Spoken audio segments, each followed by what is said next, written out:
Journalist TV news కి స్వాగతం.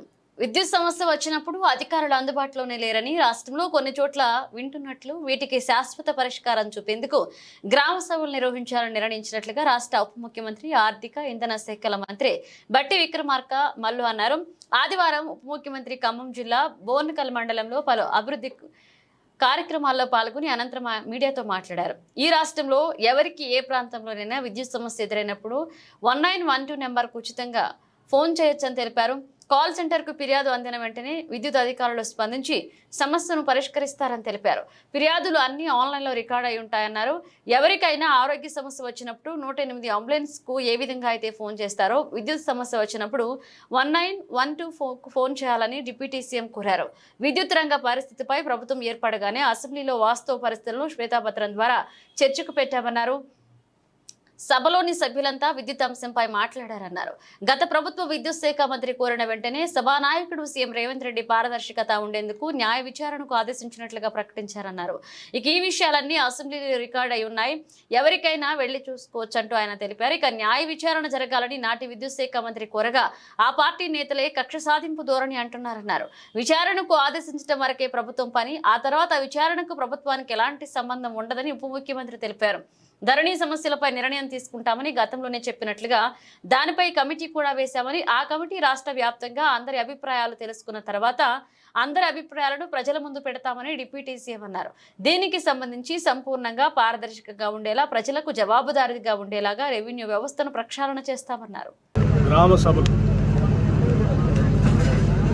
మండలాన్ని కొన్ని బ్లాకులుగా ఏర్పాటు చేసి గ్రామ సభలు కరెంటు ఆధ్వర్యం శాఖ, విద్యుత్ శక్తి శాఖ ఆధ్వర్యంలో గ్రామ సభలు ఏర్పాటు చేసి ఆ గ్రామ సభల్లోనే ప్రజలు అందులో పాల్గొనేటట్టు, అధికారులు పాల్గొనేటట్టు, వారి వారి గ్రామాల సమస్యల్ని ఆ సభలో అందరి సమక్షంలో చెప్తే అక్కడికక్కడే నిర్ణయాలు చేయడానికి కావాల్సిన ఏర్పాట్లు కూడా భవిష్యత్తులో అనౌన్స్ చేయబోతున్నాం. కొద్ది రోజుల్లోనే కరెంటు సంబంధించిన సమస్యలు గ్రామాల్లో ఎవరైనా విద్యుత్ శక్తికి సంబంధించి ఎవరైనా పోయి కలవాలంటే అందుబాటులో లేదనో, లేకపోతే మాకు దొరకట్లేదనో అక్కడక్కడ కొన్ని వింటా ఉంటాం. శాశ్వత పరిష్కారం గ్రామ సభలది. ఆ గ్రామ సభల్ని కరెంటుకు సంబంధించిన గ్రామ సభలు ఏర్పాటు చేస్తాం. అట్లాగే ఎవరికి రాష్ట్రంలో ఏ సమస్య ఉన్నా కరెంటుకు సంబంధించి 1912 ఎస్సీ గారు 1912 మన నెంబర్ టోల్ ఫ్రీ నెంబర్ 1912 ఎవరి ఎప్పుడు ఎక్కడ ఏ సమస్య ఉత్పన్నమైనా టోల్ ఫ్రీ నెంబర్ రూపాయి ఖర్చు లేకుండా, మీకు పైసా ఖర్చు లేకుండా 1912కి డైల్ చేయండి. మీ సమస్యను చెప్పండి. వెంటనే దాన్ని రాష్ట్ర వ్యాప్తంగా మీరు ఎక్కడి నుంచి ఫోన్ చేసి చెప్పినా దాన్ని వెంటనే అటెండ్ చేయటం, ఆ సమస్య పరిష్కారం చేయటం జరుగుతుంది. 108 ఎట్లయితే అంబులెన్స్కి సమస్య వస్తే ఫోన్ చేసి చెప్తారో అట్లాగే 1912 కూడా కరెంటు సమస్యకి టోల్ ఫ్రీ నెంబర్ 1912 చేయండి. ఇదొక రెండవది గ్రామ సభ.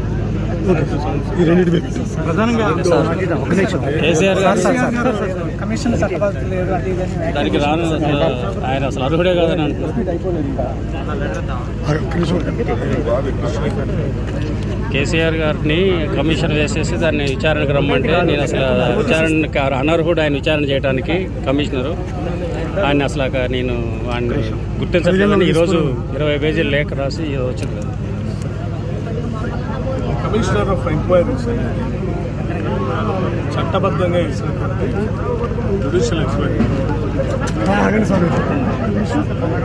న్యాయ వ్యవస్థ సంబంధించినటువంటి వ్యక్తులు జరిగిన అవకతవకలపై ట్రాన్స్పరెంట్గా ఉండాలని సభలో చర్చ జరిగింది. సభ అంతా కోరినంటే జ్యుడిషియల్ ఎంక్వైరీ వేయడం. జ్యుడిషియల్ ఎంక్వైరీ వేసిన తర్వాత అధికారులు నియమించేది న్యాయ వ్యవస్థ.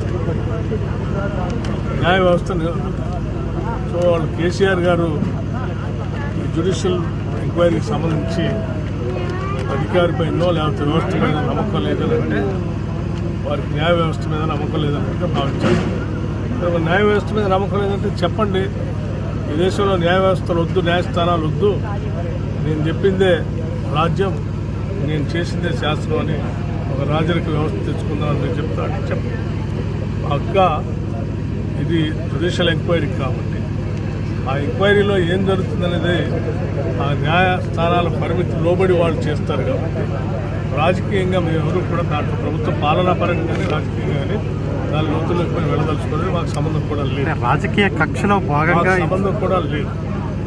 అలా ఏం జరుగుతుంది, ఎంక్వైరీ ఏం జరుగుతుంది, ఎంక్వైరీలో ఎవరిని పిలుస్తారు, ఎందుకు పిలుస్తారు, ఎలా పిలుస్తారు, ఏం అడుగుతారు అనేది అంతా కూడా చైర్మన్ గారు చూసుకుంటారు.